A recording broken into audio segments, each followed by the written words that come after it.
سب دیکھنے اور سننے والوں کی خدمت میں محبت برا السلام عرفان میں خاص صاحب ہمارے ساتھ ہیں. خاص صاحب یہ کشمیر کے الیکشن کے نتائج اور وہاں پہ جو کچھ ہوا، ہمارے پاس تو یہ بھی اطلاع ہے کہ لوگوں نے ووٹ شوٹ کوئی نہیں ڈالا. کیا کہتے ہیں اس کے بارے میں آپ؟ دیکھیں کشمیر میں کل تیسرا جو ایریا وائز وہاں پہ الیکشن ہو رہے تھے، تو کل وہاں پہ تیسرا الیکشن تھا، اور مین ایریا یہی ہے جس کے اندر زیادہ گڑبڑ ہے. جہاں پہ کل الیکشن تھا تو اکثر جگہوں پہ تو الیکشن نہیں ہو سکا. پونچھ میں الیکشن نہیں ہو سکا، بالاکوٹ بارہ میں الیکشن نہیں ہو سکا، تو وہ ملتوی ہو گئے ہوئے ہیں. صرف باغ میں الیکشن ہوا ہے، اور وہاں پر کل کے نتائج کے مطابق تو جو ابھی تک نتائج آئے تھے، ایک جگہ پیپلز پارٹی والے آگے تھے، ایک جگہ نون لیگ والے آگے تھے، ایک جگہ. لیکن عام تاثر یہی ہے کہ لوگوں نے اس الیکشن کا بائیکاٹ کیا ہے، وہ دلچسپی ظاہر نہیں کی. البتہ آج فائنینشیل ٹائم کے اندر آپ کو پتا بڑی فائنینشیل ٹائم ٹاپ کی اسٹوریاں جو وہ جاری کرتا ہے، انہوں نے اس الیکشن کے بارے میں، کشمیر کے بارے میں ایک بڑا آرٹیکل آج شائع کیا ہے. تو اس کو اگر آپ کہیں تو میں اس کا خلاصہ آپ کو بتاتا ہوں. اس میں کافی کچھ مٹیریل ہے، اگر لوگوں کو اس میں دلچسپی، جن کے لیے دلچسپی کی بات ہے اس الیکشن میں، ان کے لیے کافی مٹیریل ہے. اور اس کا ہیڈنگ اس نے یہی لگایا ہے، بھائی اس کا ترجمہ آپ یہی کریں گے: کشمیر میں مولک احتجاج اور پاکستان کے فوجی حکمرانوں کے لیے امتحان. وہ کہتے ہیں کہ پاکستان کے زیر انتظام کشمیر کا انتخابی جھڑپوں کے دوران جو ہے وہ درجنوں افراد جو ہلاک ہو چکے ہیں، اور یہ کئی دہائیوں میں ہونے والی سب سے زیادہ ہلاکتیں ہیں. اور اسلام آباد میں فوجی حمایت یافتہ حکومت کے لیے ایک سنگین سیاسی امتحان جو ہے وہ کہتے ہیں سامنے کھڑا ہے. متنازع خطے کے خود مختار علاقوں میں سے ایک آزاد جموں و کشمیر میں کئی ہفتوں سے جاری انتخابات میں ووٹنگ 20 کے روز ختم ہونا تھی، لیکن بعض علاقوں میں پولنگ ملتوی کر دی گئی. اسلام آباد میں حکام کی جانب سے انتخابی دھاندلی کے الزامات اور طویل عرصے سے جاری معاشی شکایات کے باعث احتجاج جو ہے وہ پھوٹ پڑے ہیں. بہرحال اس کو میں اپنے طور پہ میں نے لکھا تھا کہ بھئی اس کا خلاصہ تھا. تو جو لوگوں کے لیے مین چیز یہی ہے کہ بھئی وہاں وہ یہ کہہ رہے ہیں کہ بھئی انٹرنیٹ سروس جو ہے بند ہوئے کئی مہینے ہو گئے، جون سے یہ بند ہے، اور صحیح انفارمیشن باہر نہیں آتی. جو وہاں پر احتجاج ہو رہا ہے اس کو بھی باہر نہیں آنے دیا جاتا، اور لوگوں کے لیے بندشیں جو ہے وہ کھڑی کی جا رہی ہیں. جو ملک کے اندر جس قسم کے حالات پیدا ہو رہے ہیں، ایک وہ کہتے ہیں کہ بھئی اس سے بہت زیادہ جو انڈیا کا موقف ہے اس کو انٹرنیشنلی پذیرائی مل رہی ہے. اور دوسرا یہ ہے کہ بھئی جو پاکستان کا موقف تو کمزور پڑ ہی رہا ہے، لیکن یہ ہے کہ یہ وہاں پر بھی ایک مستقل بدامنی کی جو ہے پیدا ہو جائے گی، راہ کھل جائے گی کشمیر کے اندر. وہ کہتے ہیں جون سے لے کے اب تک 89 سیولین جو ہے وہ ہلاک ہو چکے ہیں کشمیری، اور اس کے علاوہ 7 فوجی اور جو جھڑپیں ہوئی ہیں ان کے اندر 45 سیکورٹی اہلکار جو ہیں وہ بھی زخمی ہیں. اور وہ کہتے ہیں کہ یہ معاملات سمٹنے کی بجائے، مطلب انہوں نے ان معنوں میں اس بات کو لیا کہ ان حالات کو کنٹرول کرنے کی بجائے فوج جو ہے، فوجی حکمران ہمارے بہت اس کو لائٹ لے رہے ہیں، اور جو سول حکومت ہے چاہے وہ نون کی ہے جو بھی ہے، وہ ان بات کی طرف توجہ نہیں دے رہے ہیں. وہ صرف دیکھ رہے ہیں فوجی حکمرانوں کی طرف وہ کیا کر رہے ہیں.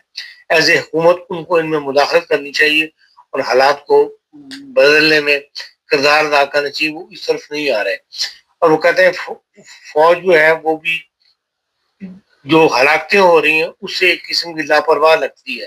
وہ کہتے ہیں جنوری سے لے کے اب تک پاکستان میں 860 فوجی افسر اور اہلکار سپاہی جو ہے فوج کے وہ ہلاک ہو چکے ہیں مختلف جگہوں کے اوپر دہشت گردی کو روکنے میں، یا جو ہے پاکستان کے پورے پاکستان سے لگایا جائے تو اس لحاظ سے 860 فوجیوں کا ہلاک ہو جانا کوئی ایک چھوٹی سی بات نہیں ہے.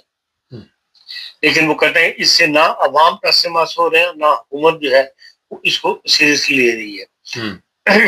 پھر وہ کہتے ہیں حکومت کی ایک کمزوری یہ ہے کہ وہ کشمیر کے معاملات پر رپورٹ کرنے کی اجازت وہاں نہیں دیتی. جو ان کے لوکل اخبار نویس ہیں یا الیکٹرانک ادارے ہیں، میڈیا ہے، وہ میڈیا کے لوگوں کو اپنی میلوڈیوں کو وہاں جانے کی اجازت نہیں دیتی. تو وہ پھر جو افواہیں ہیں یا جو انٹرنیٹ سے نکلتا ہے قریبی علاقوں میں جا کے، جو صوبہ سرحد کے علاقے جو لگتے ہیں، وہاں پر انٹرنیٹ جا کے لوگ پھر ایسی ویڈیوز چلا دیتے ہیں جو ضروری نہیں کہ سائٹ پر مبنی ہو، لیکن یہ ہے کہ اس سے اور زیادہ افواہیں پھیل رہی ہیں اور حکومت کی پوزیشن جو ہے وہ کمزور ہو رہی ہے. وہ کہتے ہیں اگر حکومت کی وزن ہو یا حکومت کی بات میں وزن ہو تو وہ اس قسم کی پابندیاں نہ لگائے جس قسم کی وہ روز نئی پابندی لگا دیتے ہیں. اب وہ کہتے ہیں کہ جو انٹرنیشنل میڈیا کے لوگ وہاں اسلام آباد میں رہتے ہیں، بعض میڈیا میں پرماننٹ نمائندے رکھے ہوئے، ان کو پر انہوں نے پابند کر دیا کہ وہ اسلام آباد نہیں چھوڑ سکتے، اور اگر کسی کو اسلام آباد سے باہر جانا ہے تو وہ حکومت سے اجازت لے گا. وہ کہتا ہے جن لوگوں نے ایسی حرکت کی لاہور یا پنڈی چلے گئے، ان کو باقاعدہ حکومت نے نوٹس جاری کیے اور انہوں نے کہا کہ کیوں نہ آپ کو ملک سے نکال دیا جائے. تو وہ کہتے ہیں یہ ساری باتیں کمزوری ظاہر کرتی ہیں کہ حکومت اپنے حالات پر قابو نہیں پا سکتی. جو حالات میں پیدا ہو رہے ہیں کشمیر میں یا دوسری جگہوں پر، ان کی بجائے یہ کہ ان پر قابو پانے کی بجائے اس قسم کے پابندیاں لگ رہی ہیں جس سے پاکستان کی انٹرنیشنل طور پر جو ہے وہ دنیا کو جو میسج جا رہا ہے، جو حکومتی لیول پر ایمبیسیز بھیجتی ہیں وہ تو عام آدمی تک نہیں پہنچتا، لیکن جو میڈیا کے ذریعے باہر جاتا ہے میسج وہ تو پھر عام لوگوں تک بھی پہنچتا، اور جس سے پاکستان کی ایک کمزور صورتحال کہہ لیں یا ایک منفی تاثر کہہ لیں، وہ تیزی سے پاکستان کے بارے میں جو ہے وہاں مطلب دنیا کے اندر پھیل رہا ہے. اور انڈیا کے جو اب تک اتنا زیادہ خاموش نہیں تھا ایکٹیو، اب کچھ عرصے سے وہ کہہ رہے ہیں زیادہ ایکٹیو ہو گیا، اور جو کچھ اندر کی کارروائی ہے اس کو وہ بڑھ چڑھ کر بیان کر رہا ہے. یہ تو کشمیر کی موجودہ صورتحال ہے. جی خان صاحب، انڈیا کشمیر کے جو حالات تھے آج اسی طرح کے پاکستانی کشمیریوں کے حالات ہو گئے ہیں. آنے والے دنوں میں کیا دیکھتے ہیں کشمیری اب کیا فیصلہ کریں گے؟ کیونکہ ادھر بھی وہ اب میرا خیال ہے اتنی آسانی کے ساتھ اس سسٹم کے ساتھ نہیں چل سکیں گے، اور کوئی ایسا فیصلہ آنے والا ہے یا ہو سکتا ہے؟ دیکھیں جی، ہمارے ملک کا ماحول ایسا ہے کہ ہمارے ملک کے ماحول میں فوج کے آگے کوئی نہیں بولتا. اب جو کچھ انتخابات میں جو کچھ ہو رہا ہے وہ اس کو فوج ہی کنٹرول کر رہی ہے، جو دنیا بتا رہی ہے، مقامی لوگ وہاں کے بتا رہے ہیں، انٹرنیشنل پریس بتا رہا ہے. تو ہر بات میں فوج کی مداخلت جو ہے، جب تک یہ کمپلیٹ نہیں ہو جاتے انتخابات کشمیر کے، اب جو سیٹیں رہ گئی ہیں ان کے اوپر، جن سیٹوں پر جھگڑا تھا 12 سیٹوں کے اوپر، ان پر تو انتخابات انہوں نے کل کروا دیے ہوئے.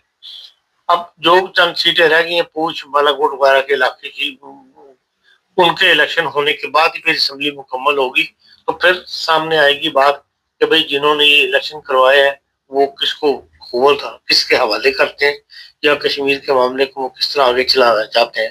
اس لیے ابھی تک تو کوئی کیا سرائی کرنی ہے وہ ممکن نہیں ہے کشمیر کے حالات کے اوپر. لیکن اب عوام وہاں پہ اس قدر مطلب کھڑے ہو گئے ہیں اس جذبے کے ساتھ کہ اب وہ اپنا فیصلہ مطلب ان پر کوئی فیصلہ تسلط نہیں کیا جا سکے گا، اور اگر تسلط کروائے جائیں گے تو ایک مزاحمتی تحریک جو ہے وہ مستقل کشمیر کے اندر شروع ہو جائے گی، جس قسم کی اس وقت بلوچستان میں اور کے پی کے اندر جاری ہے، وہی کیفیت پھر یہاں بھی جاری ہو جائے گی. ہاں صاحب، عام پبلک کو کوئی دلچسپی ہے کشمیر سے؟ دیکھیں بعض علاقوں میں تو بہت زیادہ ہے. اگر آپ کو میرپور یا مظفر آباد کی طرف کم نظر آتی ہے، لیکن جو آپ اوپر کی طرف جائیں، جو علاقے جو انڈیا کی طرف ملنا شروع ہو جاتا ہے، جو کشمیری واقعی ہجرت کر کے وہاں کے آباد ہوئے ہوئے ہیں، ان میں تو بہرحال ایک تحریک موجود ہے کہ وہ مطلب حالات سے مطمئن نہیں ہے. ہاں سر، موجودہ حالات میں پاکستان جس طرح ہر جگہ پہ اگر صاف لفظوں میں کہیں کہ جتنے لوگ آپ نے بتا دیے، جتنے فوجی مارے گئے، جتنے پولیس والے مارے گئے، لیکن عوام کو یا جرنیلوں کو یا کسی کو بھی اس سے کوئی فرق نہیں پڑ رہا. تو کیا دیکھتے ہیں کہ یہ کب تک یہ چلتا رہے گا؟ کب تک اس طرح لوگ مرتے رہیں گے، اپنی جانیں دیتے رہیں گے؟ ان لوگوں کی جانوں کی کوئی اہمیت ہے آپ کے خیال میں؟ ایک بات یہ ہے کہ ہر بندہ جو ہے نا وہاں پہ ایک دوسرے سے لا تعلق سا ہو گیا ہے، کچھ حالات سے فیڈ اپ ہو گیا، وہ کہتے ہیں جس طرح چل رہا ہے چل رہے ہو، اور میں جائے ہم اپنی روٹی کی فکر، روزی پانی کی فکر کرو، کچھ جسے کہتے ہیں نا ایک محب الوطنی یا فکر مندی اپنے ملک کے لیے، اس کے لیے، اس سے لوگ بے نیاز ہو گئے ہوئے، اور آبادی اتنی بڑھ گئی ہوئی ہے، وسائل اتنے کم ہے، لوگوں کو اپنے روزمرہ کے مسائل سے جو ہے وہ فرصت نہیں مل رہی۔ ہر بندہ جو ہے ابھی کل ہی ایک رپورٹ کے اندر وہ بتا رہے تھے پاکستان کے ایک پروگرام کے اندر کہ جی IMF اس بات پہ آ گیا ہے کہ بھی آپ کی سطح غربت جو ہے 50% سے زیادہ آبادی جو ہے وہ سطح غربت کے نیچے آ گئی۔ جہاں اس حالات تیزی سے حالات بگڑ رہے ہوں وہاں پہ پھر ظاہر بات ہے کہ بندے کو اپنی فکر ہوتی ہے، اللہ کے ملک کی فکر کرے، یا وہ کہہ رہے ہیں ان لوگوں نے جن کے ہاتھ میں اقتدار ہے انہوں نے ہماری مانی، نہ سیاستدانوں نے مانی ہے اور نہ ہی فوجی حکمرانوں نے مانی ہے، تو پھر جس طرح چلا رہے ہیں ملک کو چلاتے رہے۔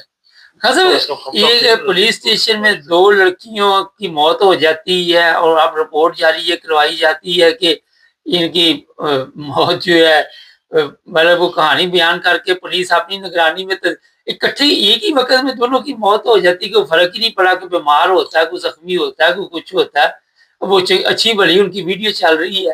تو کہاں یہ سارے لوگ، کوئی غربت کی وجہ سے کوئی پوچھتے نہیں کہ وہ غریب لوگ تھے؟ ظاہر ہے وہاں پہ جس چیز کو فالو کر لے گا کوئی اس کا اوپر پولیس کا کام کرتی ہے، نہیں تو کیس کو ٹھپ دیتی ہے۔ ان کو بھی اس قدر جرائم بڑھ رہے ہیں، اس قدر کام ان کا بڑھ چکا ہوا ہے کہ جو پیچھے لگ جائے فالو کروا لے اس کا کام ہو جائے گا، نہیں تو پولیس لاطلب ہو جاتی ہے آہستہ آہستہ۔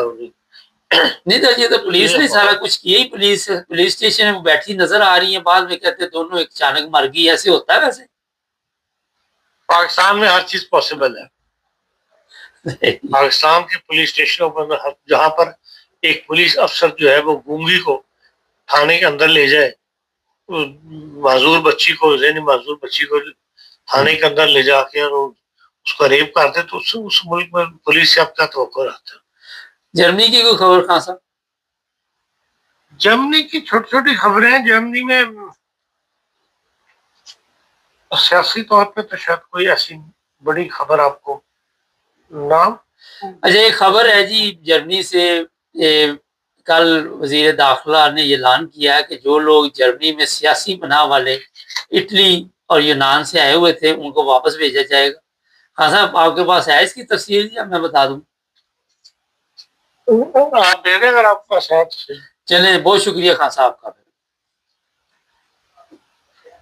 اچھا جی وہ یہ ہے کہ جو لوگ ان 2 ممالک سے یا یورپ سے یہاں پہ آئے ہوئے ہیں ان کو واپس بھیجا جائے گا، اور اس میں تیزی آئے گی۔ اٹلی اور یونان ہزاروں لوگ بتائے جا رہے ہیں کہ جرمنی میں آئے ہوئے ہیں، اور یہ کام بڑی تیزی سے اب ہوگا۔ آپ سب کے علم میں ہے یہ بات کہ کافی دیر پہلے سے یہ کام شروع ہوئے تھے مگر بہت کم لوگ جو ہیں ان کو واپس بھیجا گیا۔ اب اس میں تیزی آئی ہے، دیکھتے ہیں آنے والے دنوں میں کتنے لوگ واپس جاتے ہیں۔ جنہوں نے ڈبل سیاسی پناہ کرائی ہوئی تھی اٹلی میں، یونان میں، پھر یہاں آ کے بھی سیاسی پناہ جرمنی میں کرائی، سب کی منجی ٹھوک دی گئی ہے۔ اب دیکھتے ہیں آگے آگے کیا آتا ہے۔ چینل کو سبسکرائب